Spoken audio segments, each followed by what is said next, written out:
खुरुमजै ma'am पुनमक Kangle टूजन ma'am मफम ngasi नोमोय मरोबी इ पाउ खरा पिजरके अहानबा पाउदा कुकी मिलेटियन सिंगना राजस्थान की उसु टीम दगी सेल मुन की थौदोक थिगत कदबनी Ashok Gehlot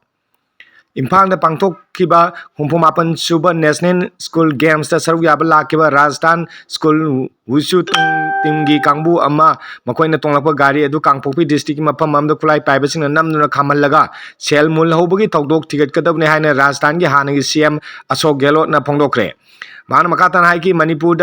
जुम्बू ओइदुना पांथोखिबा national school games अदुदा सरुक याबा चटखिबा राजस्थान स्कूल टीमबू खुलाई पाइबसिंग नोंमै सिंगदोनदा फाजिन थंबा अमसुंग अयावबा सेलसिंग नमनु लौकिबी थौदोक असी यामना हक्सिन लवी अमसुंग असिगुम थौदोक असी यामना साथीना निंगबा काइनिंगाइनी असिगुम ताबदा नुवाइतबा थौदोक असिग मतांगना राजस्थान गवर्नमेंट अमसुंग स्पोर्ट डिपार्टमेंट ना करी करम तबक लौखलबगे हाइना हंके मणिपुर हौजिक ओरिबा सही अहुम फाजिलकदरोबा तंगदु लेतादबा फिबम असिना मरम ओरगा प्रेसिडेंट रूल लेरिबनिना स्टेट असी लॉ एंड ऑर्डर की टेक्चाक पुनो सेंट्रल गवर्नमेंट लौफम तोई हाइरी निसुबा पाउदा आईडीपी सिंगना मसी बसिंजाक पिजदे हाइबगी वाकत थिगतखिबा रिपोर्ट थागलंगना खंगनखरे मणिपुर की रिलीफ कैंप सिंगदा लेरिबा मियामदा मसी बसिंजाक पिजदे हाइबी मतांगदा थिगनब सेंखिबा कमिटीना था अनिगी मनुंगदा मपुंग फाबा रिपोर्ट अमा पिखलकदबनायना सुप्रीम कोर्ट ना खंगनखरे chief justice Suryakant justice Dipankar Datta अमसुंग जस्टिस मलयामालिया बागची बेंचना हाइकी एंटोनी नाउलक कौबा मियोय अमना पुखलकपा वाकत अदुगी मतांगदा हानगी हाई कोर्ट की चीफ जस्टिस ओरंबा जस्टिस गीता मित्तालना लुसिंगबा मियोय अहुमना साबा कमिटीना कुमने यंगसिलब मतुंगना था अनिगी मनुंगदा मपुंग फाबा रिपोर्ट अमा पिखलकदबनी मणिपुर की सुचामपुर रिलीफ कैंप सिंगदा लेरिबा इंटरनली डिस्प्लेस पर्सन आईडीपी सिंगदा मसी बसिंजाक पिजदे हाबी मतांगदा high court of Manipur public interest litigation PIL अमा फाइल तौरके कोर्टना वाकत अदु लौखिद्रबा मतुंग सुप्रीम कोर्टता पीआईएल अमा फाइल तौरखिबने हाई कोर्टना हिरम असिगा मरी लेनना मपुंग फाना थिगतनबगीदमक मेंबर ओमना साबा कमिटी अमा सेंखिबा मरमना केस मतंगदा हियरिंग चथखिदे पीआईएल असिबु फाइल तौरखिबा नाउलकना हाइखिबदा तोंगान तोंगान रिलीफ कैंप सिंगदा चत्तुना यंगसिलुबदा चिंजा हिदांग तमसुंग अतै तंगाई फदबा संगदबा यादब पोलमसिंग अवाटपा कया लेम थेंगनकी रेस्पोंडेंट की माइकेदा लेखिबा additional solicitor general Aishwarya Singh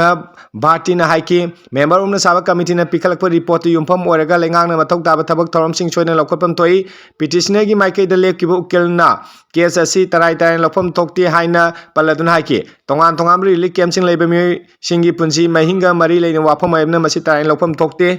petitioner की माइकैदगी डिप्यूटी कमिश्नर सुचामपुर इब सेरोन पिसिंखिबगा लोइनना रिलीफ कैंप लेबा मियोयसिंग मथौ ताबा थबकसिंग तेंबांग पिबिनबा हाइजकी हौजिक पाव हिरमसिंग मतांगना सेंखिबा कमिटी की रिपोर्ट फंगदबगा लोइनना रिलीफ कैंप लेरिबा आईडीपी सिंगी मतांगना मतिक चाबा थौरांग लौखत पिद्रे हाइना मांगना फोंदोके मियोयबी पुंसी महिंगा मरी लेनेमा खुदोंचा दबसिंग ओइबा मरमना वाफम असी तराइना लौबा चुमदे रिलीफ कैंप लेरिबा मियोयसिंग लेंगा की माइकै पिफम तोकपा मतेंग मतम चाना फंगंगदबनी हाइना पिटिशनर की माइकैदगी वाखलके हिरमसिंग मतांगना ममुताना थिगनबा कुमजा लिसिंगनी कुलुमदा अगस्त तरेता high court of Jammu and Kashmir की चीफ जस्टिस और जस्टिस गीता मितालना चेयरमैन और मियोय अहुमना साबे कमिटी अम सेंकी अतै मेंबर सिंग अदुदी हाई कोर्ट ऑफ दिल्ली की जज और justice Asha Menon अमदी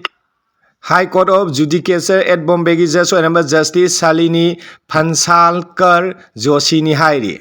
India government खुनाई असिबु मुतन होनब थोंग खुदक लेपकदबनी इरांगी चैथेंग फंगलिबा मणिपुर स्पेशल पैकेज पीगदबनी संजय इंडिया गवर्नमेंट लमदम असिदा डिवाइड एंड रूल की पॉलिसी कया सथदुना खुनाइसु मुतन होनबे थोंग खुदक लेपकदबनी कांगलुप की इरांगी चैथेंग फंगलिबा स्टेट असि स्पेशल पैकेज पीगदबनी हाइना अमुको की प्रेसिडेंट संजय सरखाइबमना फोंदोखरे ngasi amuko poirei leimaron kohor MSF अमसुंग अमोभागी अपुनम कांगबु अमने इरांग मायोंगनाबदगी मतम सांगनि लिकेमदा लेरिबा नौना युम मयुम हंजलकपदा ngaरिबा इम्फाल इसकी लेतान पोकपी मखा लेकाई खुंजासिंगदा कंबल चान ताना पोलम अमसुंग अंगांगसिंग लाइसिंग यंतोकपै थोरंगा मै लेना अमुको प्रेसिडेंट संजय सरखाइबमना वफम असि फोंदोकलदुना मखा ताना हाइखिबदा सही ओम सुरोलबा कांगलु की इरांग असिना लमनम सिंगी मियाम कमथेन अवाबा मायोंगनरे मियोय का लांजेनना अवाबा खांगली मरम इंडिया गवर्नमेंट मणिपुर के अहनबा स्पेशल पैकेज पीगदमनी आईडीपी सिंग महिरोय सिंगी एजुकेशन अमसुंग हेल्थ केयर ग मै लेनबा अखनम पैकेजिंग पीगदमनी इरांग असिन मरम ओरगा मियोय कया मखोय मखोयना पारम सिनफम कया होंदोक्तुना अतोबा सेंदाल लंबी कया चथरी वारब मियाम असिगिदम यंगलगा बैंक तगी लोन लौरिबा लोनी सिंगी लोन कक्कदबनी कोकदमने अमसुंग चही 10 टैक्स लौरोइदौबनी सेमिलोंगी फिबम फगलहनबा इंडस्ट्रीज अमसुंग एग्रीकल्चर दा हिनम मियंग थमदुना थबक पाइखटकदबनी